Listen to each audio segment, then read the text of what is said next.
Wala silang kulang dito, love.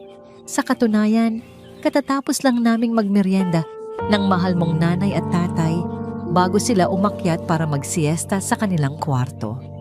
Iyan ang malambing na tinig ni Claribel sa kabilang linya ng telepono.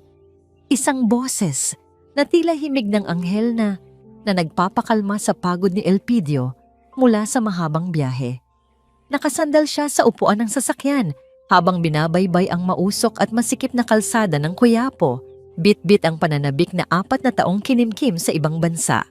Sa kanyang kandungan, mahigpit niyang hawak ang isang mamahaling relo na binili niya para sa kanyang ama, si Mang Isandro.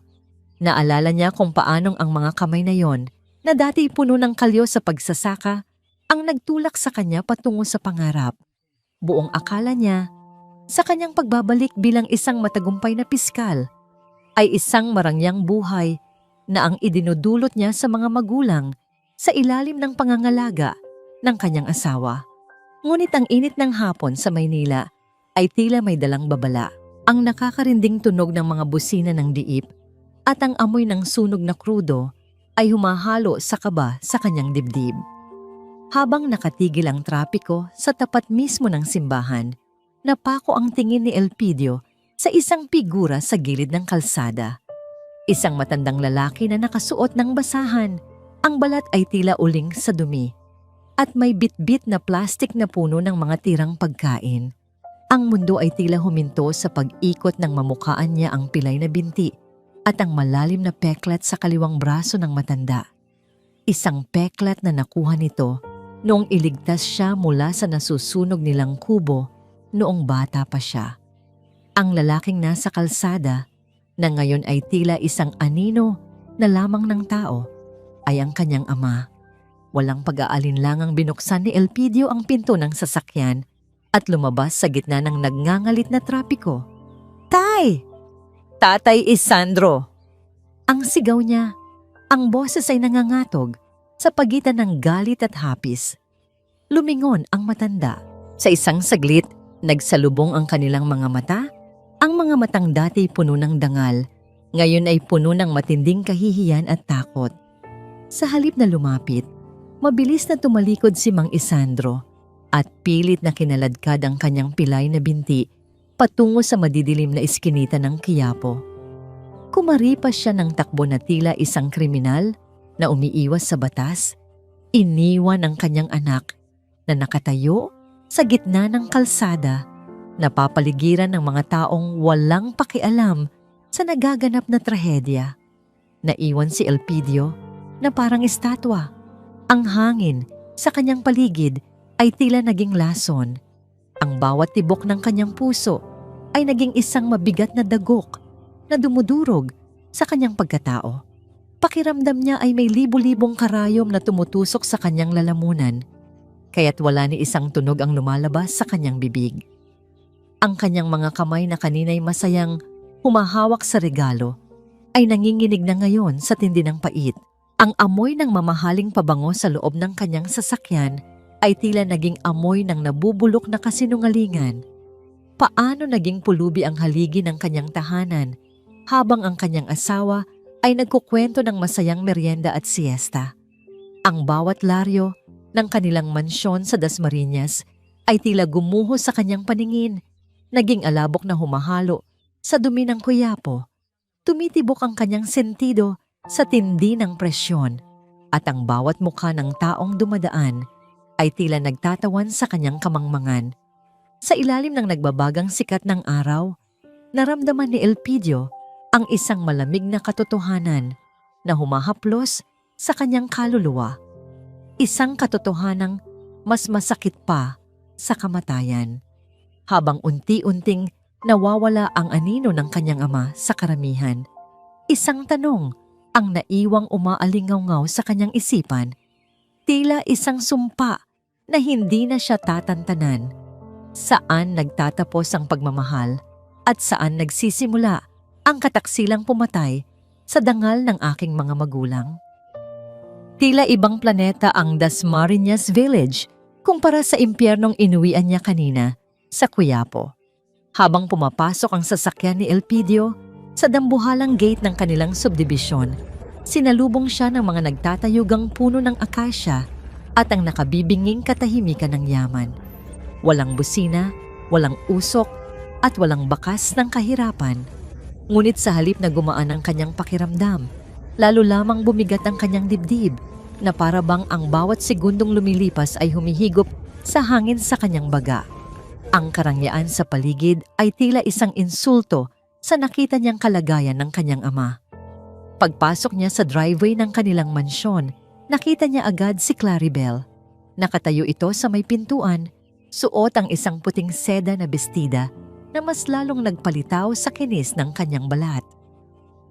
Ang kanyang buhok ay maayos na nakapusod at ang kanyang nangiti ay kasing liwanag ng mga ilaw sa kanilang chandelier. Kung hindi lang nakita ni Elpidio ang katotohanan kanina, marahil ay lumuhod na siya sa ganda ng kanyang asawa. Pero ngayon, ang gandang yon ay tila isang maskara na lamang na gawa sa porselana. Matigas, malamig, at walang buhay. "Welcome home, love!" Ang tinig ni Claribel ay punong-puno ng sigla habang mabilis itong lumapit upang yakapin siya.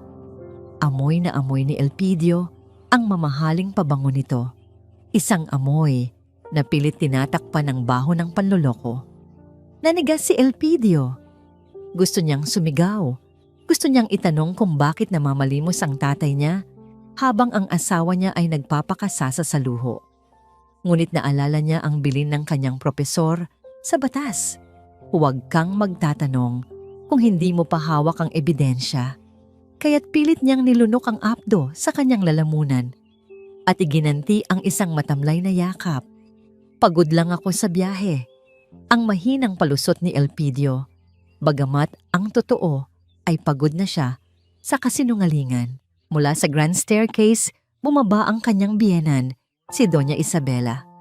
Ang bawat hakbang nito ay may kaakibat na tunog ng takong na tila nagmamandon ng respeto. Nakasuot ito ng mga alahas na kumikinang sa ilalim ng ilaw. Ngunit ang nakatawag ng pansin ni Elpidio ay ang isang bagay na nakapulupot sa pulsuhan nito. Sa tabi ng gintong relo at diamanting pulseras, suot ni Isabela ang isang luma at maitim na rosaryong gawa sa kahoy. Hindi makahinga si Elpidio. Iyon ang rosaryo ng kanyang lola, ang tanging pamanang ibinigay ng kanyang ina kay Isabela bilang tanda ng respeto noong sila ay ikinasal. "Oh Elpidio, nandito ka na pala." Bati ni Isabela na tila isang reyna na bumabati sa kanyang alipin. "Pasensya ka na sa suot ko ha, I'm trying out this rustic look. Bagay ba? Nakita ko lang to sa mga kalat ng nanay mo bago sila umalis." Parang sinaksak ng punyal ang puso ni Elpidio. Ang banal na alaala ng kanyang ninuno, tinawag na kalat at ginawang palamuti para sa isang fashion statement. Kinuyom niya ang kanyang kamao sa loob ng bulsa ng kanyang pantalon upang pigilan ang panginginig ng kanyang mga kamay. "Nasaan po sila, Mommy?" tanong ni Elpidio. Ang bawat salita ay binibigkas ng dahan-dahan upang hindi mabasag ang kanyang boses. Sabi ni Claribel ay nagsiesta sila. Nagkatinginan ng mag-ina. Isang mabilis na sulyap na puno ng ibig sabihin. Actually love," singit ni Claribel. Hinawakan ang braso ni Elpidio at hinaplos ito. "Kakaalis lang nila kanina. Nagpupumilit kasi silang sumama sa church group papuntang Europe. Alam mo naman ang parents mo, bigla-bigla na lang nagdedesisyon. Ayaw ka na nilang abalahin, kaya hindi na sila nagpaalam." "Europe?" ulit ni Elpidio. Ang salita ay lasang abo sa kanyang bibig. Ang tatay niya na ni hindi makalakad ng tuwid, nasa Europe? "Yes, Europe." Tumawa ng bahagya si Isabela. "Hayaan mo na sila, Elpidio. Let them enjoy your money. Masyado silang nasanay sa hirap sa probinsya. Kailangan nila ng konting culture." Pumanhik si Elpidio sa ikalawang palapag. Hindi pinapansin ang tawag ng kanyang asawa. Dumiretso siya sa kwartong inilaan para sa kanyang mga magulang. Nang buksan niya ang pinto, wala na ang amoy ng katol at efficacent oil na palaging gamit ng kanyang ama.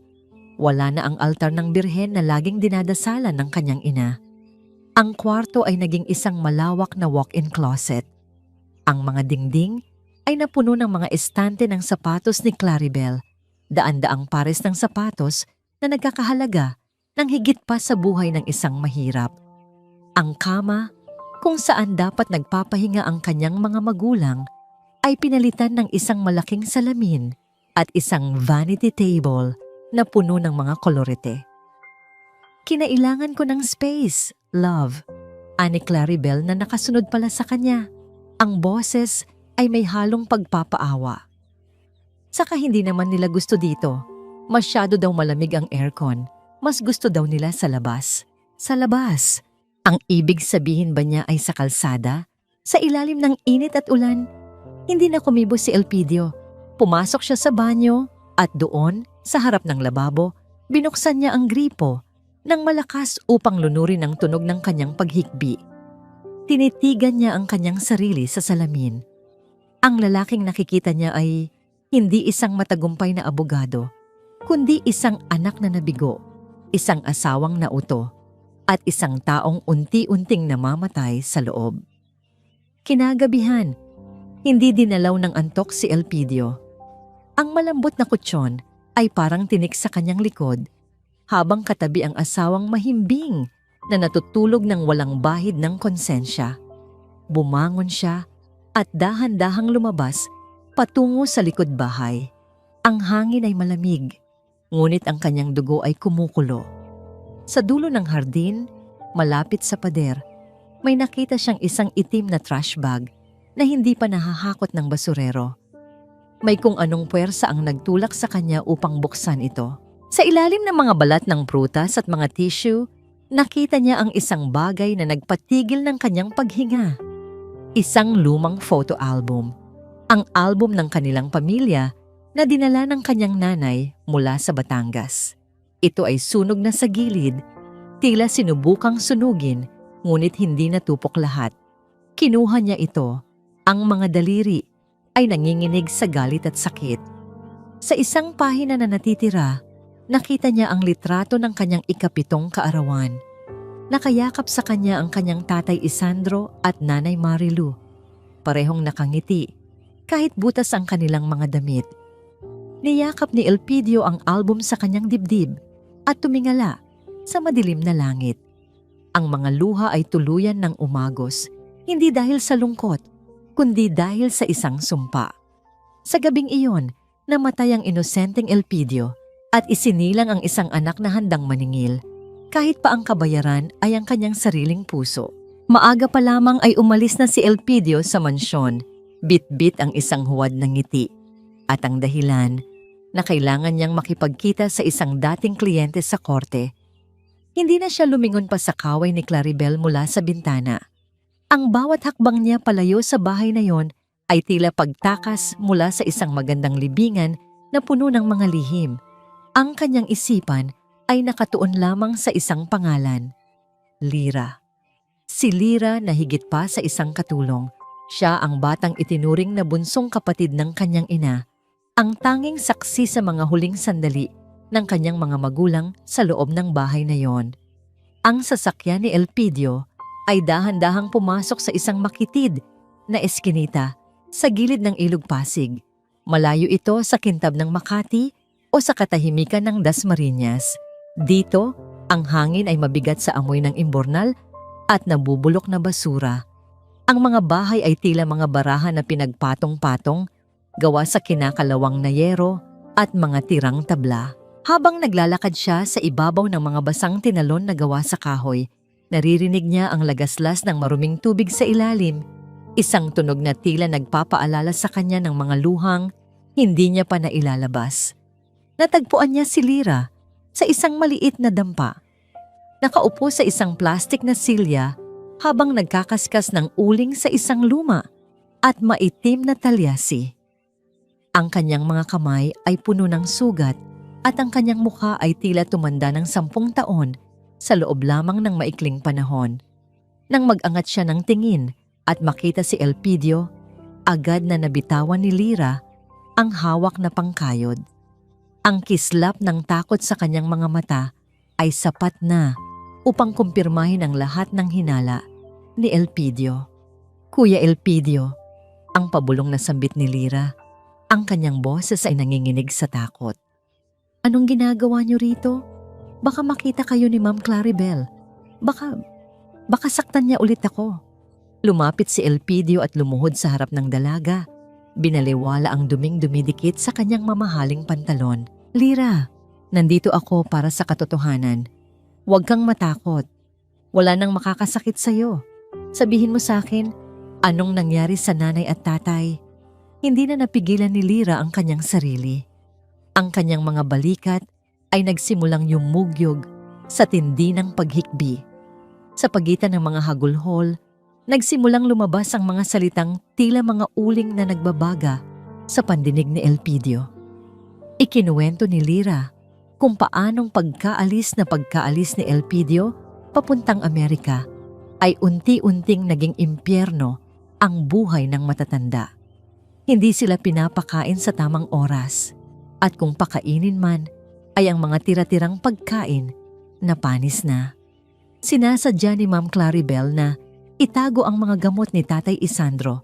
Kuya, ang sumbong ni Lyra habang pinapahid ang kanyang mga luha.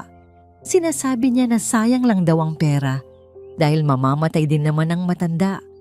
At si Nanay Marilu, pinaglalaban niya ng lahat ng kurtina at bedsheet kahit na nilalagnat ang nanay. Sinasabi ni Ma'am na kailangan nilang magtrabaho para hindi sila maging palamunin. Ramdam ni Elpidio ang bawat salita na tila isang latay sa kanyang likuran. Ang kanyang mga kuko ay bumaon sa kanyang mga palad habang nakikinig sa kwento ng gabing itinaboy ang kanyang mga magulang.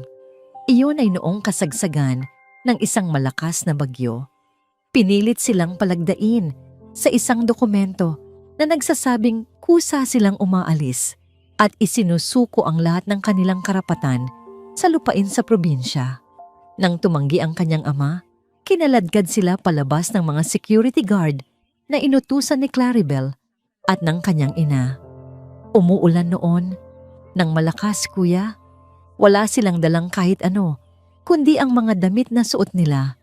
Hinabol ko sila pero itinulak ako ni Ma'am Isabela at pinagbantaang ipakukulong kung susunod pa ako. Patuloy ni Lyra. Tumayo si Lyra at pumasok sa loob ng kanyang maliit na bahay. Paglabas niya, may dala siyang isang lumang lata ng biskwit na puno ng kalawang. Inabot niya ito kay Elpidio nang may panginginig. Kuya, itinago ko to. Ito ang mga sulat na ginagawa ni Nanay Marilu gabi-gabi para sa iyo. Hindi iyon ipinadala ni Ma'am Claribel. Sa halip, ang mga sulat na natatanggap mo sa Amerika ay si Ma'am Claribel mismo ang gumagawa. Ginagaya niya lang ang sulat ni Nanay. Binuksan ni Elpidio ang lata. Doon, nakita niya ang mga piraso ng papel na punit-punit. Ang ilan ay may mantsa pa ng tuyong luha. Binasa niya ang isang maikling bahagi. Anak, sana ay nasa mabuti kang kalagayan. Huwag kang mag-alala sa amin. Tinitiis namin ang lahat, basta't matupad mo ang iyong mga pangarap. Mahal na mahal ka namin. Isang matalim na sakit ang gumuhit sa dibdib ni Elpidio. Ang kanyang mga magulang, sa gitna ng pagmamalupit at gutom, ay nag-aalala pa rin sa kanyang kinabukasan. Ang bawat papel sa loob ng lata ay tila naging isang mabigat na pasanin na kailangan niyang bitbitin hanggang sa mahanap niya ang katarungan. Ang bawat salita ay isang patunay ng walang hanggang pag-ibig na tinumbasan ng walang kapantay na kataksilan. Nasaan sila ngayon, Lyra? Ang tanong ni Elpidio, ang kanyang boses ay naging malamig at matigas na tila bakal. Doon sa Quiapo, kuya, sa ilalim ng tulay malapit sa Riles. Doon ko sila huling nakita noong nakaraang linggo nang dalhan ko sila ng kaunting kanin. Hindi na makatayo si Tatay Isandro at si Nanay, tila nawawala na rin sa kanyang sarili dahil sa hirap. Tumayo si Elpidio, bitbit ang lata ng biskwit na tila ito ang pinakamahalagang kayamanan sa mundo. Ang sikat ng araw ay tumatama sa maruming ilog Lumilikha ng mga kislap na tila mga talim ng kutsilyo. Sa sandaling iyon, ang huling bakas ng pag-aalinlangan sa kanyang puso ay tuluyan ng naglaho. Wala nang puwang para sa awa, wala nang puwang para sa pasensya. Lumabas siya ng squatter at mabilis na tinahak ang daan patungo sa Quiapo. Ang bawat pag-ikot ng gulong ng kanyang sasakyan ay tila isang panalangin para sa kaligtasan ng kanyang mga magulang. Habang papalapit siya sa lugar na itinuro ni Lyra, ang ingay ng lungsod ay tila naging isang malungkot na awit ng pagtangis. Alam niya na sa ilalim ng madilim na tulay na yon, matatagpuan niya ang labi ng kanyang pamilya at ang apoy na gagamitin niya upang sunugin ang lahat ng kasinungalingang itinayo ni Claribel. Ang amoy ng nabubulok na basura at maasim na tubig mula sa kanal ang sumalubong kay Elpidio habang bumababa siya patungo sa madilim na bahagi ng tulay sa Quiapo. Ang bawat hakbang niya sa ibabaw ng mga basang karton at putik ay tila pagpasok sa isang daigdig na kinalimutan na ng Diyos. Sa itaas, nararamdaman niya ang bahagyang pagyanig ng semento dahil sa mga sasakyang dumadaan, isang paalaala na sa ibabaw ay may buhay, ngunit dito sa ilalim ay puro paghihingalo. Ang hangin ay tuyo at puno ng alikabok na tila sumasakal sa bawat hininga na kanyang kinukuha. Sa isang sulok, sa gitna ng mga nakatambak na lumang gulong at plastik, nakita niya ang isang babaeng nakatalikod. Nakaupo ito sa isang maliit na bangko, habang mabilis na nagkukuskos ng mga damit sa isang palangganang puno ng malabong tubig. Ang kanyang likod ay kuba na sa pagod at ang kanyang mga braso ay tila mga tuyong sanga na pilit na gumagalaw. Nilapitan siya ni Elpidio, ang bawat segundo ay tila isang taon sa bigat. "Nay?" ang mahinang tawag ni Elpidio. Ang boses niya ay halos hindi lumabas dahil sa tindi ng bara sa kanyang lalamunan. Tumigil ang babae sa paglalaba. Dahan-dahan siyang lumingon. Ang kanyang mukha ay puno ng malalim na gatla ng hirap at ang kanyang mga mata ay tila wala ng buhay. Nang makita niya si Elpidio na nakasuot ng malinis na polo at maayos na sapatos, mabilis siyang yumuko at pilit na itinago ang kanyang mga kamay na namamaga at puno ng sugat dahil sa matapang na sabon. "Wag po, sir. Huwag po kayong lumapit dito," ang pabulong na sabi ni Nanay Marilu. Ang tinig ay basag at puno ng kahihiyan. "Madumi po rito. Kung magpapalaba po kayo, sa kabilang kanto na lang po." "Nay, ako to, si Elpidio. Ang anak niyo?" Ang sagot ni Elpidio habang tuluyan ng umagos ang mga luhang kanina pa niya pinipigilan. Nabitawan ni Marilu ang hawak na damit. Tumingala siyang muli, tinitigang maigi ang muka ng lalaking nasa harap niya. Ang kanyang mga labi ay nanginginig. At sa loob ng ilang sandali, ang katahimikan sa pagitan nila ay mas maingay pa sa lahat ng gulo sa paligid. Nang ma-realize niya na ang kanyang kaisa-isang anak nga ang nasa harap niya, isang mahabang pagtangis ang kumawala sa kanyang dibdib. Isang tunog ng sakit na naipon sa loob ng 4 na taon. Mabilis na lumapit si Elpidio at lumuhod sa putikan.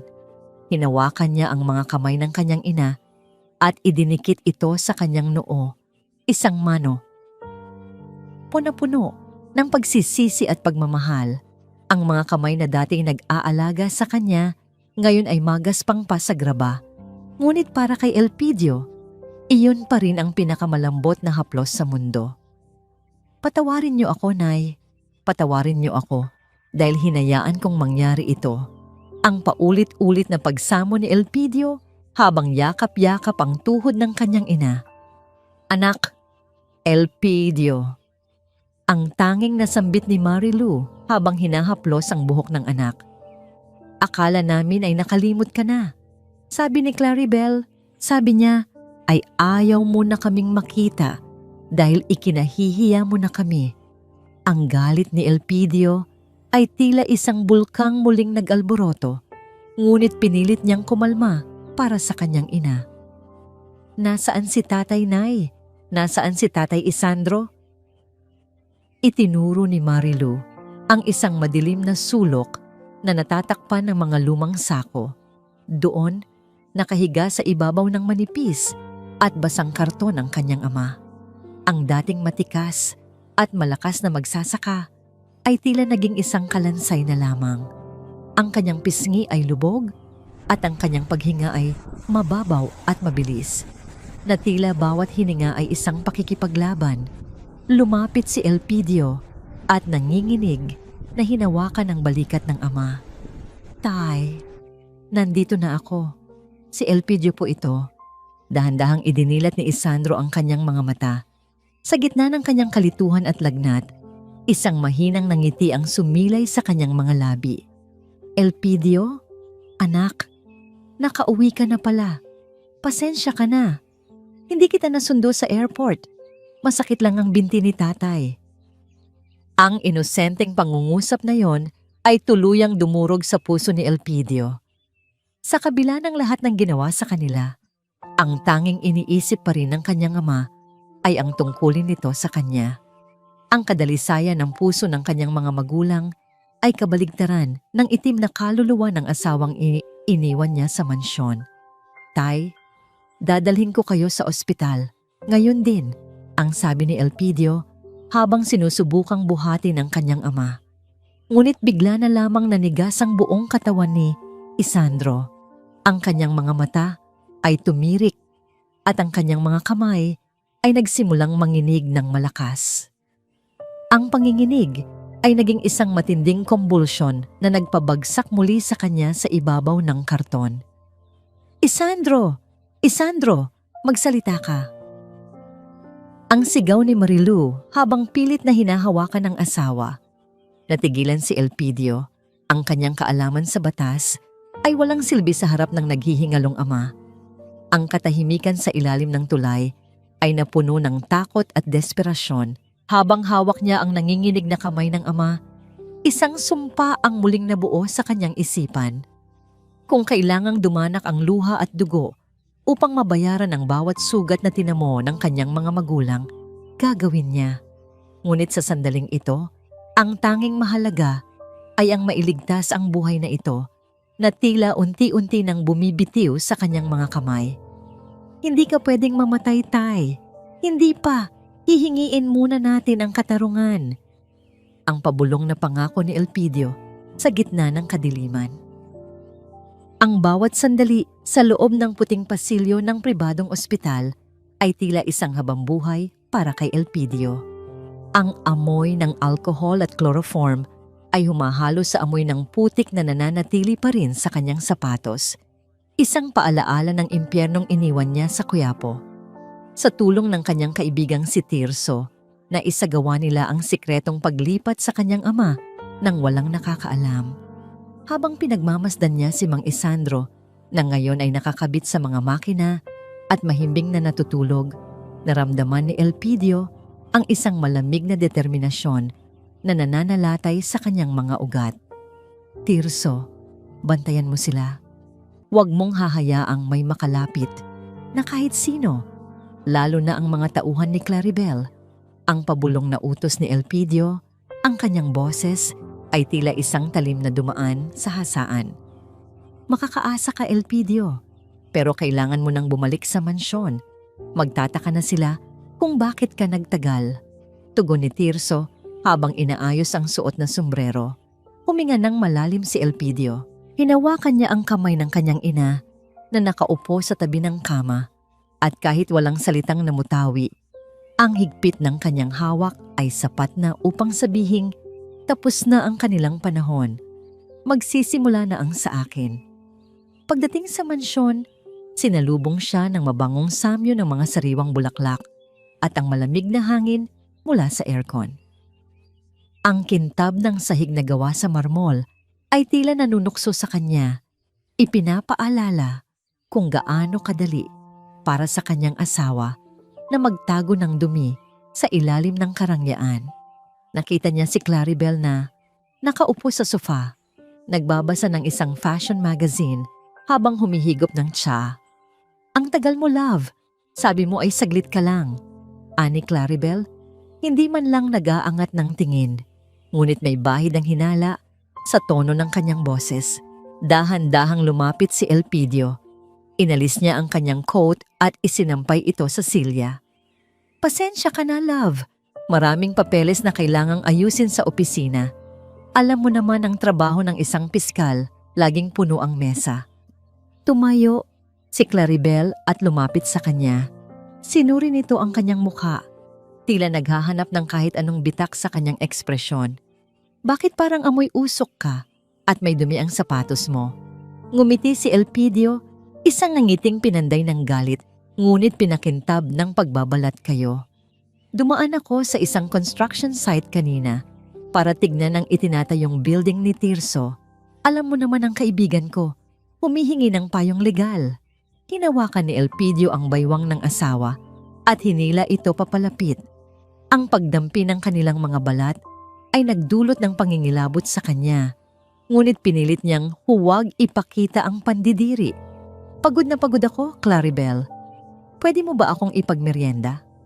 Sa hapagkainan, habang masayang nagkukwento si Claribel tungkol sa bagong bag na gusto niyang bilhin, tahimik lamang na nakikinig si Elpidio. Pinagmamasdan niya ang bawat paggalaw ng mga labi ni Claribel.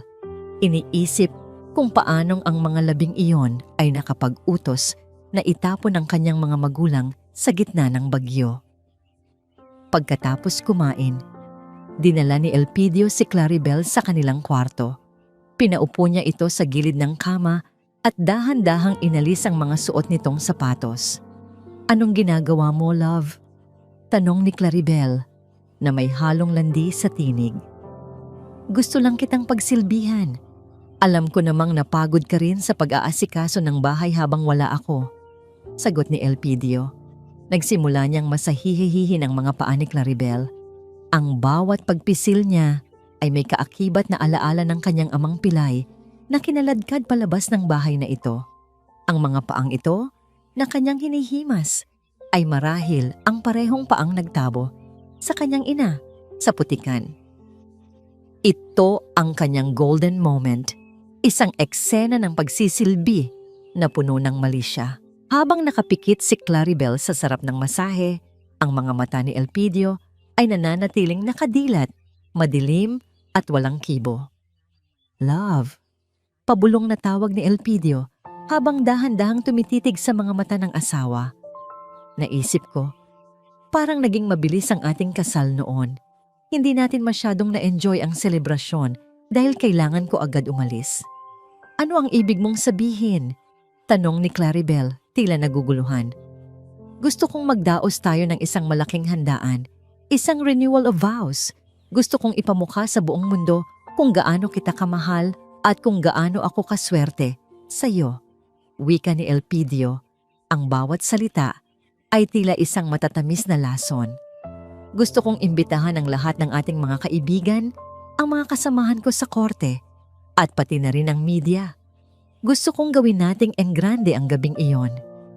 Nanlaki ang mga mata ni Claribel sa tuwa. Talaga, love? Oh, I would love that. Magiging usap-usapan tayo sa buong Maynila. Niyakap ni Claribel si Elpidio ng mahigpit habang nakasandalang ulo ng asawa sa kanyang balikat. Ang tingin ni Elpidio ay nakapako sa malaking salamin sa harap nila. Nakita niya ang kanyang sarili, isang lalaking nakasuot ng maskara ng isang mapagmahal na asawa, habang sa likod nito ay unti-unti nang hinahanda ang bitayan para sa taong kanyang kayakap. Yes, love, magiging usap-usapan tayo, ang pabulong na dugtong ni Elpidio sa kanyang isipan. Dahil sa gabing iyon, hindi lang ang ating sumpa ang maririnig nila, kundi pati na rin ang iyong mga huling hibik bago gumuho ang iyong mundo. Habang masayang nagpaplano si Claribel ng kanyang isusuot na trahe de boda, hindi niya napansin ang isang maliit na bagay sa ibabaw ng vanity table, isang lumang resibo ng ospital na nakasingit sa ilalim ng isang brush. Isang maliit na ebidensya na pwedeng sumira sa lahat. Ang loob ng library ni Elpidio ay nababalot ng amoy ng mga lumang libro at mamahaling leather. Isang silid na dati simbolo ng kanyang mga pinaghirapan, ngunit ngayon ay magiging entablado ng kanyang paniningil. Nakaupo siya sa likod ng kanyang dambuhalang mesa, pinagmamasdan ng ilang mga dokumento sa ilalim ng malamig na liwanag ng desk lamp. Narinig niya ang mahinang pagbukas ng pinto at ang tunog ng mabubuting hakbang ni Claribel, na sinundan ng mas mabigat na yapak ni Doña Isabela. "Love, bakit gising ka pa?" sabi ni Mommy. "May mahalaga ka raw na gustong ipakita sa amin." Ang malambing na tinig ni Claribel habang humahaplos ang kanyang mga kamay sa balikat ni Elpidio. Huminga ng malalim si Elpidio at dahan-dahang iniharap ang mga papeles. "Naisip ko ang tungkol sa ating renewal of vows, Claribel. Gusto kong maging espesyal ang lahat, pero higit pa roon, gusto kong siguruhin ang iyong kinabukasan. Ito ang mga papeles para sa transfer ng lahat ng ari-arian ko sa pangalan mo. Ang bahay na ito, ang mga lupain sa Batangas, at pati na ang aking mga savings." Isang nakabibinging katahimikan ang namayani sa silid bago ito napalitan ng isang mahinang singhap ng pagkagulat mula kay Isabela. Ang mga mata ng matandang babae ay tila nagliwanag sa kasakiman, habang si Claribel naman ay nagkunwaring nag-aalangan, bagaman ang kanyang mga daliri ay nanginginig na sa pagnanais na mahawakan ang mga dokumento. "Oh my God, love! Are you serious? Napaka-generous mo naman," ang sabi ni Claribel. Pilit na itinatago ang kislap ng tagumpay sa kanyang mga mata. "Pero bakit ngayon lang?" "Dahil alam ko na ngayon kung sino ang tunay na nagmamahal sa akin," ang sagot ni Elpidio. "Ang bawat salita ay may dalawang kahulugan na tanging siya lang ang nakakaalam. Kailangan niyo lang itong pirmahan sa harap ng aking witness sa gabi ng ating anibersaryo. Isang sorpresa para sa lahat." Nang lumabas ang mag-ina sa silid, hindi nila alam na ang bawat sulok ng library ay may nakatagong mga mata at tenga. Mabilis na isinuot ni Elpidio ang kanyang headphones at binuksan ang screen ng kanyang laptop. Doon, nakita niya ang live footage mula sa surveillance camera na itinanim niya sa kwarto ni Isabela. Nakita ni Elpidio kung paanong nagyakap ang mag-ina sa tuwa. "Sabi ko sa'yo, anak, madaling paikutin ang lalaking iyon. Pagkatapos nating makuha ang lahat sa gabing iyon, pwede na nating i-dispose ang mga matatanda sa Quiapo nang tuluyan at iwanan ang piskal na yan." Ang rinig na sabi ni Isabela habang tawa ng tawa. "Don't worry, Mommy.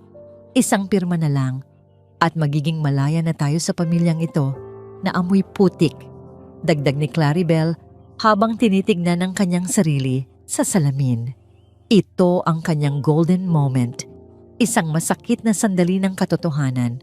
Habang pinagmamasdan ni Elpidio ang asawang hinahagkan ng kanyang sariling refleksyon, naramdaman niya ang isang matinding lamig sa kanyang puso. Ang babaeng minahal niya ng buong buhay ay hindi kailanman naging tunay.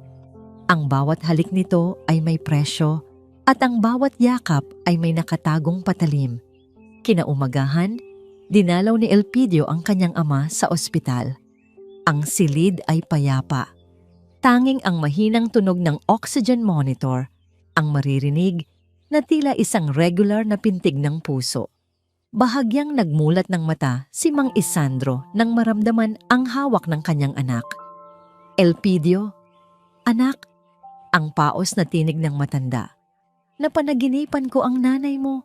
Sabi niya, pagod na raw siyang maglaba sa ilalim ng tulay. Gusto na raw niyang umuwi sa Batangas." "Malapit na, tay. Kaunting tiis na lang," ang pangako ni Elpidio habang pinupunasan ng noo ng ama. "Anak!" Hinawakan ni Isandro ang kamay ni Elpidio ng mahigpit. Ang kanyang mga mata ay puno ng luha. "Nakita ko ang galit sa iyong mga mata kagabi. Huwag mong hayaang kainin ka ng puot. Kung ano man ang ginawa nila sa amin, baka pwedeng patawarin mo na lang sila. Ayaw kong maging katulad kanila." Natigilan si Elpidio. Ang pakiusap ng kanyang ama ay tila isang malakas na sampal sa kanyang plano. Sa harap niya ay ang taong pinakamalubhang nasaktan, ngunit ito pa ang humihingi ng tawad para sa mga salarin. Ang katarungan ba ay mas mahalaga kaysa sa kapayapaan ng loob? Habang pabalik sa mansyon, isang text message ang natanggap ni Elpidio mula kay Tirso. Nakasetup na ang lahat para sa renewal of vows. Ang media, ang mga bisita, at ang video presentation. Sigurado ka na ba rito? Kapag sinimulan natin ito, wala na itong balikan. Tumingin si Elpidio sa labas ng bintana ng sasakyan. Nakita niya ang isang matandang lalaki na nagtutulak ng kariton, pawis na pawis sa ilalim ng araw. Naalala niya ang kanyang ama sa Quiapo, ang dumi sa mga kuko nito at ang takot sa mga mata nito. Sigurado na ako, Tirso, ang pabulong niyang sagot sa hangin. Dahil ang patawad ay para sa mga nagkamali, ngunit ang parusa ay para sa mga sadyang pumatay ng dangal. Ituloy ang plano. Kasi, huwag mong dungisan ang gate ko ng iyong maruming kamay. Umalis ka rito bago ko tawagin ang mga guard para kalad ka rin ka palaba. Ang matinis at puno ng pagkamuhing boses ni Claribel ay umalingaw-ngaw hanggang sa loob ng library ni Elpidio. Dahan-dahang hinawi ni Elpidio ang kurtina at mula sa bintana, nakita niya ang isang eksenang nagpasingkad sa apoy ng kanyang galit. Sa labas ng dambuhalang gate ng mansyon, nakatayo ang isang matandang lalaki na nakasuot ng kupas na kamiseta at tsinelas na pudpud na. Siya ay si Mang Canor, ang matalik na kaibigan ng kanyang ama mula sa Batangas, ang taong tumulong sa kanya noong siya ay nag-aaral pa lamang. Ma'am, pakiusap po. Gusto ko lang pong malaman kung nasaan si Isandro. Ang pakiusap ni Mang Canor, ang kanyang boses ay nangangatal sa takot at pagod. May dala po akong kaunting kakanin at balita mula sa probinsya. Sabi niyo po nung nakaraan ay nasa malayong lugar sila. Baka po pwedeng makuha ang address? Wala silang address. Umalis na sila dahil sawa na sila sa inyong mga amoy putik. Sigaw ni Claribel habang itinutulak ang matanda palayo sa gate. Huwag na huwag ka nang babalik dito. Ang mga katulad nyo ay hindi nararapat sa subdivision na ito. Nakakahiya sa mga kapitbahay. Kinuha ni Elpidio ang kanyang cellphone at palihim na nirecord ang bawat salitang lumalabas sa bibig ng kanyang asawa. Nakita niya kung paanong nahulog sa kalsada ang dalang supot ni Mang Canor at kung paanong tinapakan ito ni Claribel bago ito pumasok sa loob at pabagsak na isinara ang pinto. Nayanig ang pundasyon ng mansyon sa lakas ng pagkakasara, ngunit mas malakas ang yanig sa puso ni Elpidio. Pagpasok ni Claribel sa loob, agad siyang sinalubong ni Elpidio na may dalang baso ng tubig. Ang kanyang mukha ay kalmado at tila walang alam. Sino yun, love? Bakit parang mainit ang ulo mo? Tanong ni Elpidio habang hinahaplos ang buhok ng asawa. Wala yon, love. Isang pulubi lang na naghahanap sa mga magulang mo. Nakakairita lang dahil ang baho-baho niya. Sagot ni Claribel habang mabilis na nag-iba ang kanyang mood mula sa pagiging halimaw tungo sa pagiging isang lambing na asawa. Anyway, naayos ko na ang catering para sa anibersaryo natin. Pinakamahal na menu ang kinuha ko. Mabuti naman, ang maikling sagot ni Elpidio. Nang dapit hapon, nagdahilan si Elpidio na kailangang dumaan sa korte para sa isang emergency hearing, ngunit ang totoo ay dumiretso siya sa apartment kung saan pansamantalang nanunuluyan ang kanyang ina. Doon, natagpuan niya si Nanay Marilu na nakaupo sa tabi ng bintana, nakatingin sa malayo. Naupo si Elpidio sa sahig sa paanan ng kanyang ina. Kumuha siya ng isang suklay at dahan-dahang inayos ang buhok ni Marilu. Ito ang kanyang golden moment, isang payapang sandali sa gitna ng nagbabadyang unos. Sa bawat hagod ng suklay, nararamdaman niya ang mga buhol sa buhok ng ina, tila mga buhol ng paghihirap na dinanas nito sa loob ng 4 na taon. Napansin niya ang bawat puting hibla na tila mga marka ng bawat gabing umiyak ito sa ilalim ng tulay. "Anak," ang mahinang tawag ni Marilu. "Narinig ko ang balita mula kay Lyra. Totoo bang magdadaos ka ng handaan para sa kanya?" "Opo, Nay. Isang handaan na hindi niya makakalimutan," sagot ni Elpidio. Ang kanyang boses ay puno ng pait. "Elpidio, baka pwedeng huminto ka na," ang pakiusap ng ina habang humaharap sa kanya. "May maayos na tayong tirahan ngayon. Kasama na kita. Sapat na yon sa akin. Ayaw kong makita kang nagiging masama dahil lamang sa paghihiganti. Hayaan mo na ang Diyos ang maningil sa kanya." "Nay, hindi ito paghihiganti. Ito ay katarungan," ang sagot ni Elpidio habang tinititigan ang mga mata ng ina. "Kung hahayaan ko siyang manatili sa kanyang kinalalagyan, marami pang matatanda ang kanyang sasaktan. Kailangan niyang malaman na ang bawat luhang pumatak sa inyo ay may katumbas na halaga." Bumalik si Elpidio sa mansyon ng gabi na. Pagpasok niya sa kanilang kwarto, nakita niya si Claribel na nakaupo sa vanity table. May hawak na isang maliit na piraso ng papel. Ang kanyang mukha ay madilim at ang kanyang mga mata ay nanlilisik sa galit. "Love, ano ito?" tanong ni Claribel habang ipinapakita ang papel. Nanigas ang buong katawan ni Elpidio. Iyon ay ang resibo mula sa ospital para sa mga gamot at kagamitan ni Mang Isandro. Nalaglag ito mula sa bulsa ng kanyang coat kanina nang hindi niya napapansin. Sa resibo ay malinaw na nakasulat ang pangalan ng kanyang ama at ang pangalan ng doktor na tumitingin dito. "Bakit ka nagbabayad ng hospital bills ni Isandro Santillan?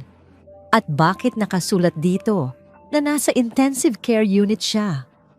Ang sunod-sunod na tanong ni Claribel, ang kanyang boses ay puno ng pagdududa. "Sabi mo ay nasa Europe sila. Naglilihim ka ba sa akin, Elpidio?" Tinitigan ni Elpidio ang kanyang asawa. Ang hanging umiihip mula sa bukasan ng bintana ay nagpadala ng malamig na kilabot sa loob ng silid. Ang bawat tibok ng orasan sa dingding ay tila isang countdown patungo sa pagsabog. "Kailangan mo talagang malaman," ang malamig na tanong ni Elpidio habang dahan-dahang humahakbang papalapit sa asawa. Ang bawat tibok ng orasan sa dingding ay tila isang mabigat na palakol na bumabaon sa katahimikan ng silid. Tinitigan ni Elpidio ang asawa. Ang kanyang mga mata ay nanatiling kalmado sa kabila ng nagngangalit na bagyo sa loob ng kanyang dibdib. Dahan-dahan niyang kinuha ang resibo mula sa kamay ni Claribel. Tila kumukuha lamang ng isang walang kwentang piraso ng basura. "Kaya ko ba itinatago?" ang mahinang ulit ni Elpidio bago huminga ng malalim. Isang pilit ng ngiti ang sumilay sa kanyang mga labi. "Love, ayaw ko lang na ma-stress ka. Nalaman ko lang din noong isang araw na dinala pala sila sa ospital ng church group nila bago sila dapat umalis.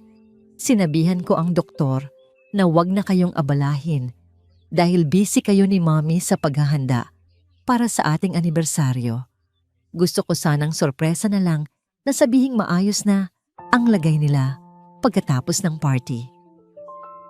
Nanatiling nakatitig si Claribel. Ang kanyang mga mata ay naniningkit habang sinusuri ang bawat galaw ni Elpidio. Ngunit ang kumpiyansa sa tinig ng piskal ay tila nagpatahimik sa kanyang pagdududa. Sino nga naman ang mag-aakalang ang isang lalaking maglilipat ng lahat ng ari-arian sa kanya ay may kakayahang magsinungaling? "Talaga, love?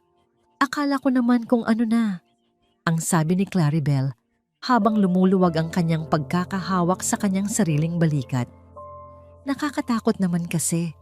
Baka isipin ng mga tao na pinapabayaan natin sila." "Huwag mong isipin iyon.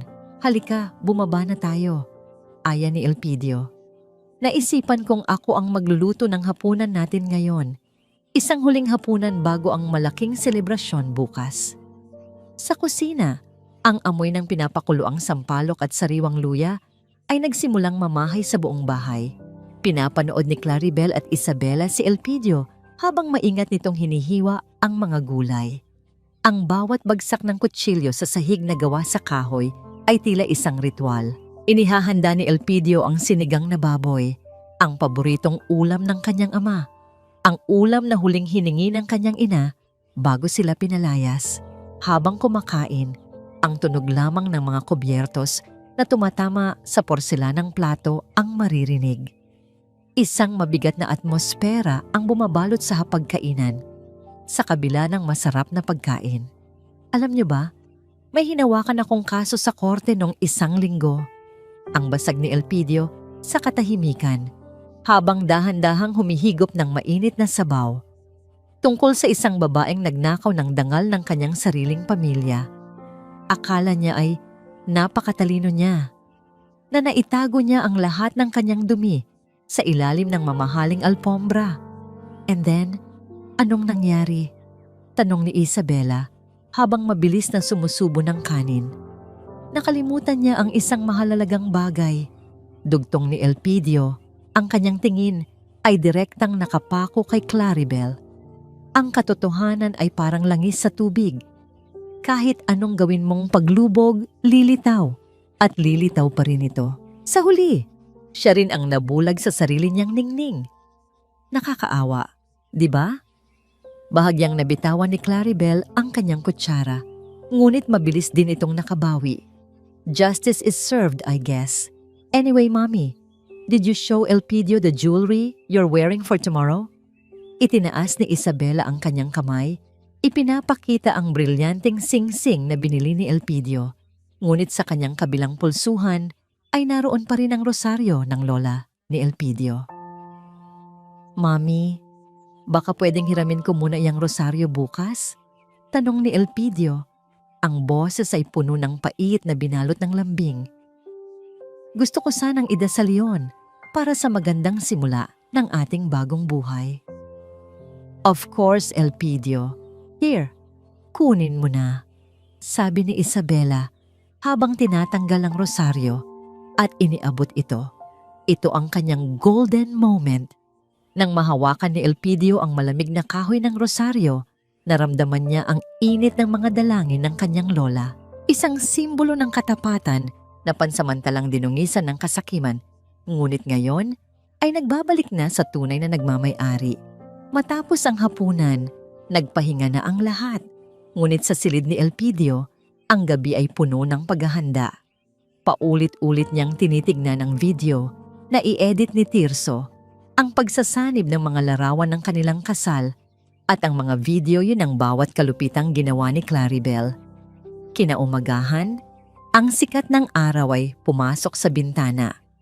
Ngunit walang dalang init para sa mga naninirahan sa mansyon. Habang nag-aayos si Claribel ng kanyang mukha sa harap ng salamin, biglang tumunog ang kanyang telepono. Isang hindi kilalang numero. Hello? Ang sagot ni Claribel habang naglalagay ng mapulang lipstick. Claribel Monteverde, ang sabi ng isang boses sa kabilang linya. Isang boses na tila nanggagaling sa kailaliman ng lupa. Ang lahat ng itinago mo sa dilim ay handa ng ibunyag sa liwanag. Maghanda ka sa iyong huling party. Namuti ang mukha ni Claribel. Nabitawan niya ang kanyang lipstick na gumulong sa sahig. Lumilikha ng isang mahabang guhit ng pula na tila bakas ng dugo. Sino ito? Isang biro ba ito? Ang sigaw ni Claribel, ngunit ang kabilang linya ay naputol na. Mabilis na lumabas si Claribel at hinanap si Elpidio, ngunit ang asawa ay wala na sa kanilang silid. Ang tanging naiwan ay ang kanyang trahe de boda na nakasabit sa pinto, tila isang puting multo na naghihintay sa gabi ng paghuhukom. Ang bawat sulok ng malawak na ballroom ng isang tanyag na hotel sa Makati ay nababalot ng kislap ng mga kristal na chandelier at amoy ng mga sariwang bulaklak na tila galing pa sa ibang bansa. Ang tunog ng mga violin na tumutugtog ng isang banayad na kanta ay humahalo sa mahinang tawanan ng mga bisitang kabilang sa alta sosyedad ng Maynila. Sa gitna ng lahat, nakatayo si Claribel, Suot ang kanyang trahe de bodang gawa sa mamahaling tela na kumikinang sa bawat tama ng ilaw. Mukha siyang isang reyna, ngunit sa likod ng kanyang makapal na makeup, bakas pa rin ang kaba mula sa misteryosong tawag na natanggap niya kanina. "Love, bakit ang lamig ng kamay mo?" Ang pabulong na tanong ni Elpidio habang dahan-dahang inaalalayan ang asawa paakyat sa entablado.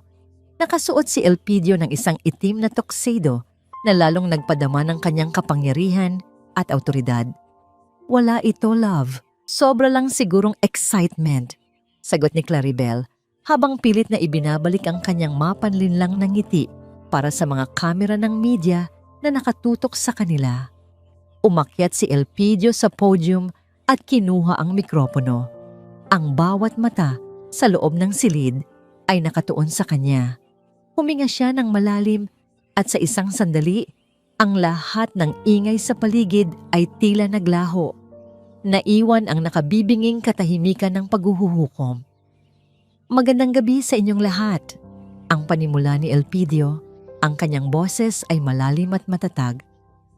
"Nandito tayo ngayon upang ipagdiwang ang 4 na taon ng aming pagsasama ni Claribel. Sinasabi nila na ang kasal ay isang sakripisyo. At sa gabing ito, gusto kong ipakita sa inyo kung gaano kalaki ang sakripisyong ibinigay ng aking asawa para sa pamilyang ito." Ngumiti si Claribel ng malawak. Tinitignan ang kanyang ina na si Isabela na tumatango-tango sa unahan. Inakala nila na ito na ang sandali ng kanilang tuluyang pag-akyat sa rurok ng tagumpay. Handa na ang isang maikling video presentation na naglalaman ng aming journey. Pagpapatuloy ni Elpidio. Ang mga sandaling hindi nakita ng marami. Ang mga sandaling nagpapatunay kung anong klaseng tao ang aking asawa. Namamatay ang mga ilaw sa ballroom. Ang dambuhalang screen sa likod ng entablado ay nagsimulang magpakita ng mga larawan ng kanilang kasal. Masasayang na ngiti, matatamis na halik, at ang pangako ng walang hanggang pag-ibig. Ngunit matapos ang ilang segundo, ang musika ay biglang nagbago. Mula sa isang masayang kanta, ito ay naging isang madilim at mabigat na tunog ng cello. Ang imahe sa screen ay nag-iba. Hindi na ito mga larawan ng kasal, kundi isang malabo ngunit malinaw na video mula sa isang surveillance camera. Doon, nakita ng lahat si Claribel na sumisigaw sa isang matandang lalaking pilay.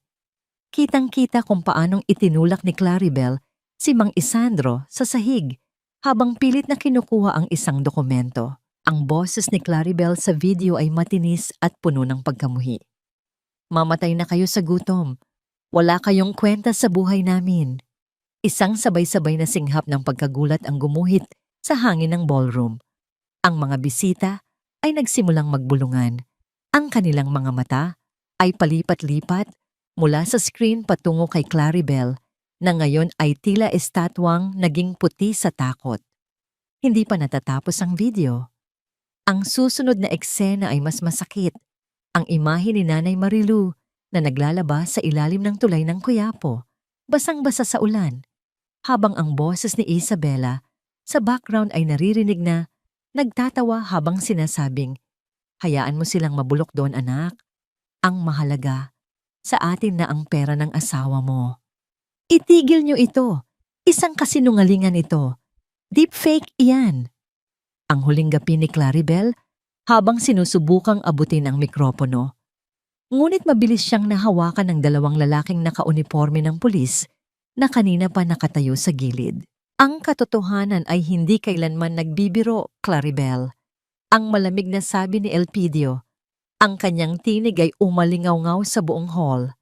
"Ito ang iyong renewal of vows, ang panibagong sumpa ng iyong kasamaan na napanood ng buong mundo. Ito ang kanyang golden moment." Dahan-dahang bumukas ang malaking pintuan sa dulo ng ballroom. Mula sa gitna ng liwanag, pumasok si Tirso na nagtutulak ng isang wheelchair. Doon nakaupo si Mang Isandro, nakasuot ng isang disenteng barong, bagaman bakas pa rin ang panghihina. Sa tabi niya ay si Nanay Marilu, nakasuot ng isang simpleng asul na dress Ang kanyang mukha ay payapa, ngunit may bakas ng mga luhang dumaloy. Habang naglalakad ang mga magulang ni Elpidio, sa gitna ng pasilyo, ang mga bisita ay kusa na nagsitabi, nagbibigay daan sa tunay na dangal na tinapakan ng kasakiman. Nilapitan sila ni Elpidio at lumuhod sa harap ng kanyang ama at ina. Sa harap ng lahat ng makapangyarihang tao sa Maynila, muli niyang kinuha ang kamay ng mga magulang at idinikit ito sa kanyang noo. Narito na ang mga taong tinawag mong basura, ani Elpidio habang tumatayo at humaharap kay Claribel. Ang mga taong nagbigay sa akin ng lahat na kinuha mo ng walang pakundangan. Ngayon, sa harap ng batas na sinumpaan ko, titiyakin ko na ang bawat segundong tiniis nila sa ilalim ng tulay ay babayaran mo sa loob ng rehas. Humagulgol si Claribel, ang kanyang makeup ay kumalat sa kanyang mukha habang pilit na nagpupumigla sa mga pulis. Si Isabela naman ay napaupo na lamang sa sahig. Ang kanyang mga alahas ay tila naging mabigat na kadena na sumasakal sa kanya. Patawarin mo ako, Elpidio. Ginawa ko lang yon dahil mahal kita. Ang huling sigaw ni Claribel, ngunit ang kanyang boses ay nilunod ng tunog ng mga posas na isinara sa kanyang mga kamay. Habang hinihila sila palabas ng ballroom, tinitigan sila ni Elpidio nang walang kahit anong emosyon. Ang bawat hakbang ng kanyang asawa palayo ay tila pagalis ng isang malaking tinik sa kanyang puso. Tumingin siya sa kanyang mga magulang at sa gitna ng kaguluhan, nakita niya ang isang maliit na ngiti mula sa kanyang ina. Isang ngiti na nagsasabing, sa wakas, tapos na ang ulan. Ngunit habang papasok sa sasakyan ng pulis, lumingon si Claribel at sumigaw. Akala mo ba tapos na ito, Elpidio? Wala kang alam sa lahat ng ginawa ko para lang manatili ka sa posisyon mo. May mga taong mas malakas sa akin ang masisira mo. Naiwan ang tanong sa hangin, habang mabilis na humarurot ang mga sasakyan ng pulis. Iniiwan ang ballroom na balot ng isang nakabibinging bulong ng kahihiyan. Ang katahimikan sa loob ng mansyon sa Dasmariñas ay nakabibingi. Wala na ang malambing na tinig ni Claribel, wala na ang matigas na utos ni Isabela, at wala na rin ang tunog ng mga violin mula sa nakaraang gabi. Ang tanging naririnig ni Elpidio ay ang sarili niyang paghinga at ang mahinang pag-ikot ng ceiling fan sa sala. Nakatayo siya sa gitna ng malawak na silid, pinagmamasdan ang mga bakas ng sapatos sa makinang na sahig, mga bakas ng mga pulis at ng mga bisitang naging saksi sa pagguho ng isang pamilya. Isang araw na ang nakalilipas mula nang maganap ang tinawag ng media na ang pesta ng paghuhukom. Ang balita ay kumalat na parang apoy sa buong bansa. Si Claribel at Isabela ay nananatili sa loob ng piitan, nahaharap sa mga kasong estafa, grave abuse, at abandonment of the elderly. Ngunit sa kabila ng tagumpay sa batas, nararamdaman ni Elpidio ang isang kakaibang bigat sa kanyang dibdib. Ang katarungan ay hindi pala katulad ng sa mga pelikula na nagtatapos sa isang masayang kanta. Ito ay isang malamig na proseso na nag-iiwan ng mga lamat sa kaluluwa. Nagpasya si Elpidio na dalawin si Claribel sa huling pagkakataon bago ang formal na pagdinig sa korte. Sa loob ng visiting room ng presinto, naupo siya sa harap ng isang makapal na salamin. Pagkalipas ng ilang minuto, lumabas si Claribel. Wala na ang kanyang trahe de boda, wala na ang kanyang mga alahas, at ang kanyang buhok ay gulo-gulo. Ang kanyang mga mata na dati puno ng kislap ng karangyaan ay puno na ngayon ng matinding puot at pagkasuklam. Nandito ka ba para panoorin ang aking pagdurusa? Ang bungad ni Claribel, ang kanyang boses ay paos at puno ng pait. Masaya ka na ba, Elpidio? Nagtagumpay ka ng sirain ang buhay ko sa harap ng lahat. Hindi ko sinira ang buhay mo, Claribel. Ikaw ang gumawa niyan sa iyong sarili noong tinaboy mo ang mga magulang ko sa kalsada. Ang malamig na sagot ni Elpidio. Gusto ko lang maintindihan. Bakit? Binigay ko sa iyo ang lahat. Minahal kita ng higit pa sa sarili ko. Tumawa si Claribel. Isang tawa na walang bahid ng saya, kundi puro pangungutya. Minahal. Ang pag-ibig ba ay ang iwanan ako rito ng 4 na taon habang nagpapakasarap ka sa Amerika? Ang pag-ibig ba ay ang asahan akong maging yaya ng iyong mga magulang na amoy lupa? Hindi ko kailangan ng pag-ibig mo, Elpidio. Ang kailangan ko ay ang buhay na nararapat sa akin. Isang buhay na walang sabit, walang pabigat, at walang amoy putik. Ito ang huling pagkakataon na nakita ni Elpidio ang tunay na kulay ng babaeng pinakasalan niya. Walang pagsisisi, walang hininging tawad. Para kay Claribel, ang pagmamalupit sa kapwa ay isang paraan lamang upang makuha ang gusto niya. Naramdaman ni Elpidio ang huling hibla ng kanyang pagmamahal na tuluyan ng naputol. Tumayo siya ng walang imik, tinalikuran ng salamin, at hindi na muling lumingon sa mga sigaw ng asawa na bumabatikos sa kanyang pagkatao. Pag-uwi niya sa apartment kung nasaan ang kanyang mga magulang, sinalubong siya ng amoy ng bagong saing na kanin at ang bango ng tinolang manok. Ang bawat singaw ng pagkain ay tila nagpapagaan sa kanyang kalooban. Nakita niya ang kanyang ina na si Marilu na maingat na nag-aayos ng mga plato sa mesa. "Anak, halika na. Mainit pa ang sabaw." Ang malambing na tawag ni Marilu. Naupo si Elpidio at pinanood ang kanyang ina. Ito ang kanyang golden moment. Kumuha si Marilu ng isang mangkok at dahan-dahang hinipa ng sabaw bago ito inabot kay Elpidio. Sa simpleng kilos na yon, naalala ni Elpidio ang lahat ng dahilan kung bakit niya ipinaglaban ang katarungan. Ang init ng mangkok sa kanyang palad ay mas mahalaga kaysa sa lahat ng ginto sa mansyon na kanyang iniwan. "Nay, nagpasya na po ako," sabi ni Elpidio habang humihigop ng sabaw. "Ibebenta ko na ang bahay sa Dasmariñas. Ang perang makukuha ko ay itutulong ko sa pagpapatayo ng isang pundasyon para sa mga matatandang inabandona. Gusto kong ang bawat laryo ng bahay na yon ay magsilbing silungan para sa mga katulad ninyo ni tatay." Ngumiti si Marilu. Ang kanyang mga mata ay nagniningning sa kagalakan. "Isang mabuting desisyon iyan, anak. Ang tunay na tahanan ay hindi gawa sa semento, kundi sa pagmamahalan at respeto." Sa kabilang kwarto, narinig ni Elpidio ang mahinang pag-ubo ng kanyang ama. Pinuntahan niya si Mang Isandro at inalalayan itong maupo sa kama. Bagaman mahina na pa rin, makikita na ang pagbabalik ng sigla sa mukha ng matanda. "Tay, handa na po ba kayong umuwi sa Batangas sa susunod na buwan?" tanong ni Elpidio. "Handang-handa na, anak," ang sagot ni Isandro habang hinahawakan ang kamay ni Elpidio. "Gusto ko nang maramdaman muli ang lupa sa aking mga daliri. Gusto ko nang makita ang pagsikat ng araw sa ating bukid."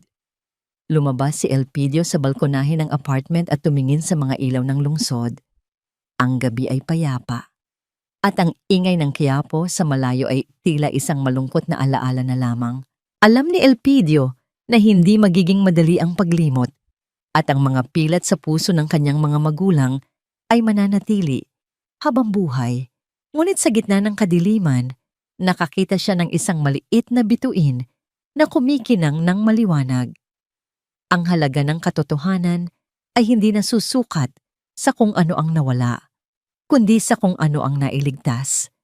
Nailigtas niya ang dangal ng kanyang ama, nailigtas niya ang nangiti ng kanyang ina, at higit sa lahat, nailigtas niya ang kanyang sarili mula sa isang buhay na nakabase sa kasinungalingan. Sa susunod na umaga, ang karatula ng for sale ay nakasabit na sa gate ng mansyon. Habang lula ng sasakyan patungo sa probinsya, tiningnan ni Elpidio ang kanyang mga magulang na namahimbing na natutulog sa likuran.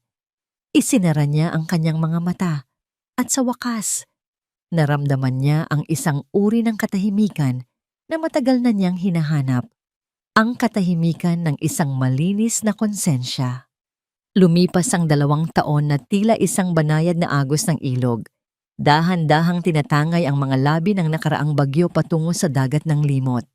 Sa mataas na bahagi ng Tagaytay, kung saan ang malamig na hamog ay tila yumayakap sa mga puno ng pino tuwing umaga, matatagpuan ang isang malawak na bahay na gawa sa kahoy at bato.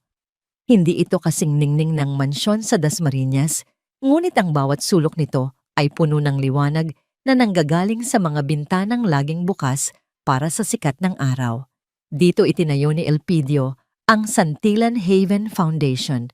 Sa bawat hapon, ang bakuran ay napupuno ng tunog ng mga kwentuhan at mahinang tawanan ng mga matatandang dati. Inabandona ng kanilang sariling dugo, ngunit ngayon ay nakahanap ng bagong pamilya. Nakaupo si Elpidio sa balkonahe, bitbit ang isang tasa ng mainit na kape na naglalabas ng mabangong usok sa gitna ng malamig na hangin. Pinagmamasdan niya ang kanyang ama, si Mang Isandro, na dahan-dahang naglalakad sa damuhan gamit ang isang baston. Hindi na ito gumagapang sa dumi. Ang bawat hakbang nito ay may kalakip na dangal. Sa tabi ng ama ay ang kanyang ina, si Nanay Marilu, na abala sa pagdidilig ng mga rosas. Ang kanyang asul na duster ay sumasayaw sa ihip ng hangin at ang kanyang mukha ay wala na ang mga gatla ng takot. Tanging ang kapayapaan na lamang ng isang taong nahanap na ang kanyang tahanan. "Love, handa na ang merienda natin," ang tawag ni Lyra mula sa pintuan. Hindi na siya isang katulong na inaapi. Siya na ngayon ang tagapamahala ng foundation, ang kanang kamay ni Elpidio sa pagpapatakbo ng kanilang munting paraiso. Walang bahid ng langman sa pagitan nila, kundi isang malalim na respeto ng dalawang taong parehong naging saksi sa kadiliman at piniling lumakad patungo sa liwanag. Sandaling napaisip si Elpidio tungkol kay Claribel. Nakatanggap siya ng balita kamakailan na nananatili pa rin ito sa loob ng correctional facility. Ang balita ay nagsasabing unti-unti na raw itong nawawala sa sariling katinuan. Palaging sumisigaw tungkol sa mga nawawalang alahas at sapatos na wala naman doon. Ang puot ni Elpidio ay matagal na niyang ibinaon sa lupang tinatamnan ng kanyang ina. Napagtanto niya na ang pinakamabigat na parusa para sa isang taong sakim ay hindi ang rehas, kundi ang maiwang mag-isa sa gitna ng sarili nitong kadiliman. "Anak, halika na rito. Baka lumamig ang kape mo," ang tawag ni Mang Isandro habang kumakaway sa kanya. Tumayo si Elpidio at lumapit sa kanyang mga magulang. Ito ang kanyang golden moment, ang makitid na landas na tinahak nila mula sa ilalim ng tulay ng Quiapo hanggang sa tuktok ng bundok na ito. Kinuha niya ang kamay ng kanyang ama at inalalayan itong maupo sa silya. Sa pagkakataong ito, hindi na siya ang piskal na naghahanap ng kasalanan, kundi ang anak na nag-aalaga ng kanyang kayamanan. "Naytay, salamat po," ang pabulong na sabi ni Elpidio. "Para saan, anak?" tanong ni Marilu habang inaabutan siya ng mainit na kakanin. "Dahil tinuruan niyo po akong magpatawad. Dahil kung hindi dahil sa inyo, baka hanggang ngayon ay nakakulong pa rin ako sa galit." Sagot ni Elpidio. Ngumiti ang matanda at hinawakan ang kamay ng kanyang anak. Sa sandaling iyon, ang katahimikan ng Tagaytay ay naging isang banal na awit. Ang aral na iniwan ng kanilang kwento ay malinaw. Ang katarungan ay maaaring magbigay ng kapayapaan, ngunit ang pag-ibig at pagpapatawad lamang ang tunay na makapaghilom ng sugat. Ang tunay na yaman ay hindi matatagpuan sa vault ng bangko o sa titulo ng lupa, kundi sa mga kamay na humahawak sa iyo kapag wala ka ng kahit ano. Habang lumulubog ang araw at nagkukulay kahel ang langit, ang tatlong anino sa balkonahe ay tila naging isa. Sa wakas, ang pamilya Santillan ay hindi na nagtatago. Sila ay malaya na, payapa, at tunay nang nakauwi.